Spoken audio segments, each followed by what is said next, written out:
बिस्मिल्लाहिर्रहमानिर्रहीम। सज्जनों तो मित्रों, इंसान अशरफुल मखलूकात इस करके है कि वह अपने समाज में वसन वाले का दुख दर्द वंडदा है। गम तो खुशी की ये सांझ उन्होंने दूजे हर जानदार तो ना सिर्फ उच्चा कर दी बल्कि रब के नायब के तौर पर पेश कर दी है। मतलब ये कि दुनिया में जिन्नियां मखलूकात मौजूद ने उन्होंने कोई भी इंजदा रवैया नहीं रखती जिमें एक सुलझा है इंसान। पर जब यह इंसान खराबी करने तो उतरता है तो फिर अजे ही बर्बादी की तारीख लिखता है कि ये अशरफ मखलूकात होने ना सिर्फ सवाल उठाए जाते हैं बल्कि अजे तबसरे भी होंगे ने कि ये तो शैतान में पिछे चढ़ गया है। इंसान एक पासे अशरफ मखलूकात है तो दूजे बन्ने वो अजिहा बद किरदार भी है जिसकी मिसाल किसी और मखलूक नहीं लभदी। बहरल ये भी इंसान की फजीलत है कि जेकर वो अच्छाई की राह पवे तो वो जिन्ना चंगा कोई नहीं, तो जो बुराई का सोचे तो वो जिहा बुरा कोई नहीं। ये गल्लां इस करके कर रहा हाँ कि साडे देश पंजाब ने पिछले दिनी जिहड़ा बदतरीन सैलाब वेख्या, लखां लोग घर बार तो मारूम हो गए। उन्होंने माल डंगर उम्र भर की कमाई इस पानी ने बर्बाद करके रखती। कई मौतां भी हुई तो अजे आलम भी ये सामने आए जिन्हां बारे गल करन दा हौसला ही नहीं। इस सैलाब की बर्बादी ने मैनू इंसान के दो रूप विखाए।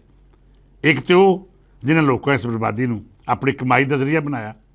माड़ी मोटी चोरी चुकारी लुट मार तो सैलाबजदा इलाके विचों बचियां कुछ चीज़ां इकट्ठियां करनियां तो एक पासे बहुत सारिया इहो जिहियां मिसालां भी सामने आईयां कि लोकां उन्हां नूं लुट लिया गया जिहड़े सुक्की थावें पनाह लैके बैठे सन, किसी की मदद के मुंतज़र सन। कई जनानियां दे कन्नां चों डंडियां खोईयां गईयां। कई मजलूम उस माड़े मोटे समान तो भी मारूम हो गया जिहड़ा अपने हड़ विच पानी विचों डुब्बे घरां चों बचाउण कामयाब होए सन। ये वक्री गल है कि इस साल पंजाब सरकार ने भी बेहतर इंतजामात करने की कोशिश की। खासकर मोहतरमा मरीम नवाज़ ने अपने वजीरां नूं हुक्म दिता सी कि जद तक सैलाब का पानी मुड़ नहीं जाता तुसीं फील्ड 'चों वापस नहीं परतना। पर इहदे नाल नाल जिन्हां लोकां सैलाब जदगाह नूं लुटिया या फिर उन्होंने नाम उत्ते माल पानी इकट्ठा करके अपनी जेबां भरियां, वो साडे समाज के मुजरम ही नहीं बाद अज क्यामत जहन्नम का बालन भी ने। सज्जनों ते मित्रों, दूजी मिसाल उन्होंने लोगों की है जिन्होंने मैं अशरफ मखलूकात तो शायद एक दर्जा होवे फरिश्तियां के दर्जे तो भी वध ख्याल करांगा। इस हिस्से 3 अजिहियां NGOs ने जिन्हां बारे मेरा जाती मुशाहदा रहा है कि उन्होंने दिन रात एक करके दुखी लुकाई की सेवा में कोई कसर नहीं छड्डी। पहली अल खिदमत जिहड़ी जमात इस्लामी की ज़ियाली तंजीम है तो मेरे वीर कैसर शरीफ राही मैनू ये फील्ड में काम करने दी खबरां अपड़दी रहिंदियां ने। गल इत्थे नहीं मुकदी। कैसर शरीफ कल्ले की गवाही बतेरी नहीं बल्कि सैलाबजदा इलाके में वसन वाले या इस सैलाब तो मुतासर होने वाले हर थावें अल खिदमत बारे बहुत चंगी तो बेहतर राय का इजहार किया। दूजी तंजीम मेरे बचपन के मित्र प्यारे सैयद लहू हुसैन की मुस्लिम हैंड्स है जिन्हें हड़ मारिया की मदद लई हर मुमकिन इकदाम किया।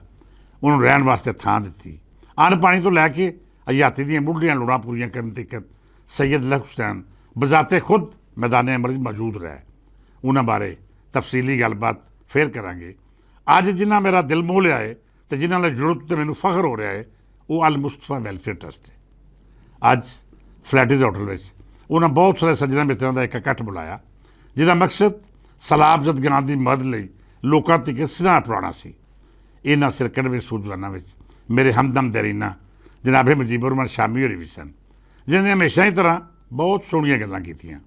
होरां मित्रां भी गलबात की पर बहुते वो सन जिन्होंने अल मुस्तफा ट्रस्ट या इस सैलाब में होने वाली इमदादी कार्रवाई थावें अपन तकरीरां राही झूठी तानशवरी तो रोब झाड़न की कोशिश की। बस चाहते कैसे भी सन जिन्हें मतलब की गल की तो इस सैमीनार नूं इहदे मुकासद के मुताबिक वेख्या। बहरहाल इस सैमीनार नाम ही हुंदा तो मेरा दिल हमेशा तो गोई दिंदा रहा है कि अल मुस्तफा वैलफेयर ट्रस्ट ने तशहीर की थावें मैदान अमल में जाके काम करने का जिहड़ा नज़रिया इख्तियार किया है, साड़ियाँ दूजियां सोशल वैलफेयर तंजीमां भी वो रवैया इख्तियार करना चाहिए है। लाहौर वसदे समाज सेवक नवाज खरल दिन रात इस मकसद लिए मसरूफ रहिंदे ने कि लुकाई का उन्हां हथों भला हो जाए।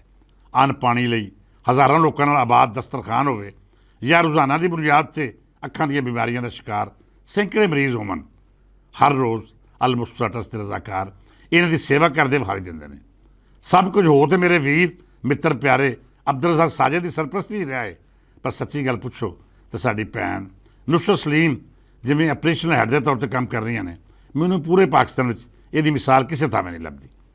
ਇਸ ਸੈਮੀਨਾਰ ਵਿੱਚ ਉਹਨਾਂ ਨੇ ਜਿਵੇਂ ਬਰੀਫਿੰਗ ਦਿੱਤੀ, ਉਹ ਸੁਣ ਕੇ ਮੈਂ ਇਸ ਕਦਰ ਹੈਰਾਨ ਹੋਇਆ ਕਿ ਕਿਸੇ ਤਨਜ਼ੀਮ ਨੇ ਇੰਨਾ ਕੰਮ ਕੀਤਾ ਹੈ, ਇਹਨੇ ਲੋਕਾਂ ਦਾ ਦੁੱਖ ਦਰਦ ਵੰਡਿਆ, ਅਤੇ ਇਹਦੇ ਬਾਵਜੂਦ ਉਹਨੂੰ ਤਸ਼ਹੀਰ ਦੀ ਕੋਈ ਖਾਸ ਜਾਂ ਤਮੰਨਾ ਹੈ ਹੀ ਨਹੀਂ।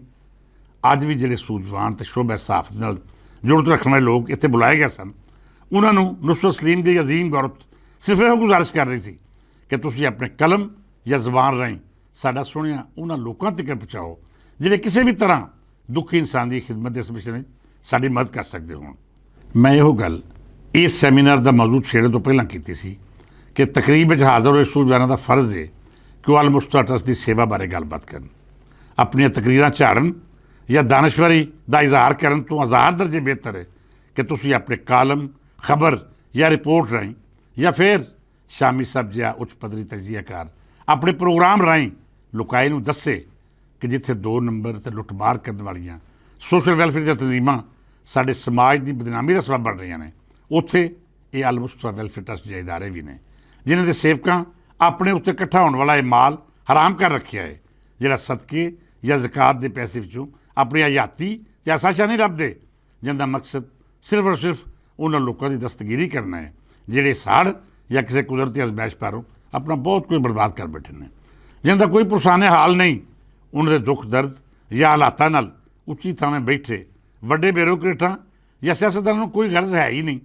ਜੇਕਰ ਗਰਜ਼ ਹੈ ਤਾਂ ਭੈਣ ਨੁਸਰਤ ਸਲੀਮ ਨੂੰ ਜਾਂ ਫਿਰ ਇਹਨਾਂ ਜਿਹਾ ਉਹਨਾਂ ਲੋਕਾਂ ਨੂੰ ਜਿਨ੍ਹਾਂ ਆਪਣੀ ਜ਼ਿੰਦਗੀ ਦਾ ਸਕੂਨ ਬਰਬਾਦ ਕਰਕੇ ਹਯਾਤੀ ਦੇ ਹਰ ਆਸਾਇਸ਼ ਲਾਂਭੇ ਰੱਖ ਕੇ ਆਪਣਾ ਜੀਣਾ ਅਤੇ ਮਰਨਾ ਉਹਨਾਂ ਹੜ ਮਾਰਿਆਂ ਲਈ ਵਕਫ ਕਰ ਰੱਖਿਆ ਹੈ, ਜਿਹੜੇ ਕੱਲ੍ਹ ਦੇ ਰਈਸ ਸਨ ਪਰ ਅੱਜ ਇੱਕ ਇੱਕ ਬੁਰਕੀ ਨੂੰ ਤਰਸਦੇ ਨੇ, ਜਿਨ੍ਹਾਂ ਕੋਲ ਕੱਲ੍ਹ ਰੱਬ ਦੀ ਦਿੱਤੀ ਹੋਈ ਹਰ ਸਹੂਲਤ ਅਤੇ ਆਸਾਇਸ਼ ਸੀ ਪਰ ਅੱਜ ਉਹ ਸੜਕ ਉੱਤੇ ਬੇਯਾਰੋ ਮਦਦਗਾਰ ਨੇ।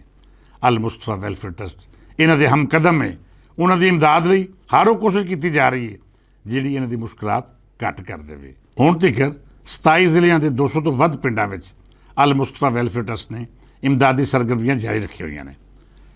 5 ਮੈਡੀਕਲ ਕੈਂਪ 24 ਘੰਟੇ ਕੰਮ ਕਰ ਰਹੇ ਨੇ। 10 ਵੱਡੀਆਂ ਖੈਮਾ ਬਸਤੀਆਂ ਨੇ ਜਿਨ੍ਹਾਂ ਵਿੱਚ ਹਜ਼ਾਰਾਂ ਲੋਕ ਆਬਾਦ ਨੇ। ਇਹਨਾਂ ਆਰਜ਼ੀ ਰਿਹਾਇਸ਼ਾਂ ਵਿੱਚ 2 ਵੇਲੇ ਦਾ ਖਾਣਾ ਪੀਣਾ ਅਤੇ ਦੂਜੀਆਂ ਲੋੜਾਂ ਵੀ ਅਲ-ਮੁਸਤਫਾ ਦੀ ਜ਼ਿੰਮੇਦਾਰੀ ਹੈ।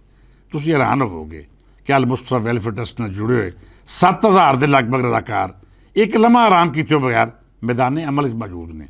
ਇਹ ਉਹ ਲੋਕ ਨੇ ਜਿਹੜੇ ਚੰਗੇ ਘਰਾਂ ਵਿੱਚ ਪੂਰਾ ਆਸਾਇਸ਼ ਜ਼ਿੰਦਗੀ ਗੁਜ਼ਾਰ ਰਹੇ ਸਨ, ਪਰ ਇਹਨਾਂ ਦੀ ਨੇਕ ਤਰਬੀਅਤ ਅਤੇ ਅਲ-ਮੁਸਤਫਾ ਟਰੱਸਟ ਦੇ ਨਜ਼ਰੀਏ ਨੇ ਅਹਿਸਾਸ ਦਵਾਇਆ ਕਿ ਇਨਸਾਨ ਤਾਂ ਹੀ ਅਸ਼ਰਫ ਮਖਲੂਕਾਤ ਹੈ ਜੋ ਆਪਣੇ ਦੁਖੀ ਭੈਣ ਭਰਾਵਾਂ ਦਾ ਦਰਦ ਵੰਡੇ, ਉਹਨਾਂ ਦੇ ਔਖੇ ਵੇਲੇ ਵਿੱਚ ਉਹਨਾਂ ਦਾ ਦਰਦੀ ਬਣੇ। ਇਹ ਫਰਜ਼ ਨਿਭਾ ਕੇ ਅਲ-ਮੁਸਤਫਾ ਟਰੱਸਟ ਅਤੇ ਉਹਦੇ ਰਜ਼ਾਕਾਰ ਸਾਨੂੰ ਕਿਆਮਤ ਦੇ ਰੋਜ਼ ਆਪਣੇ ਰੱਬ ਦੇ ਹਜ਼ੂਰ ਸ਼ਰਮਿੰਦਾ ਹੋਣ ਤੋਂ ਬਚਾ ਰਹੇ ਨੇ।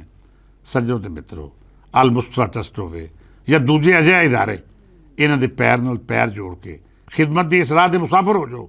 ਦਿਲ ਖੋਲ੍ਹ ਕੇ ਹੜ ਮਾਰੇ ਦੀ ਮਦਦ ਕਰੋ, ਜੋ ਮੁਨਾਸਬ ਹੋਵੇ ਉਹ ਆਪਣੇ ਭੈਣਾਂ ਭਰਾਵਾਂ ਲਈ ਖਰਚ ਕਰੋ, ਪਰ ਯਾਦ ਰੱਖਣਾ ਕਿਤੇ ਤੁਸੀਂ ਅਜਿਹੇ ਮਾਫੀਆ ਦੇ ਹੱਥੇ ਨਾ ਚੜ੍ਹ ਜਾਓ ਜਿਹਦਾ ਮਕਸਦ ਹੜ ਮਾਰੇ ਦੀ ਇਮਦਾਦ ਦੇ ਨਾਂ 'ਤੇ ਆਪਣਾ ਢਿੱਡ ਭਰਨਾ ਹੋਵੇ। ਮੈਂ ਗਵਾਹੀ ਦੇਣਾ ਹਾਂ ਕਿ ਅਲ-ਮੁਸਤਫਾ ਟਰੱਸਟ, ਮੁਸਲਿਮ ਹੈਂਡਸ ਅਤੇ ਅਲ-ਖਿਦਮਤ ਵਾਲੇ ਉਹ ਇਦਾਰੇ ਨੇ ਜਿਨ੍ਹਾਂ ਦੇ ਹਰ ਕੰਮ ਵਿੱਚ ਸ਼ਫਾਫੀਅਤ ਦਾ ਬਿਹਤਰੀਨ ਨਿਜ਼ਾਮ ਮੌਜੂਦ ਹੈ।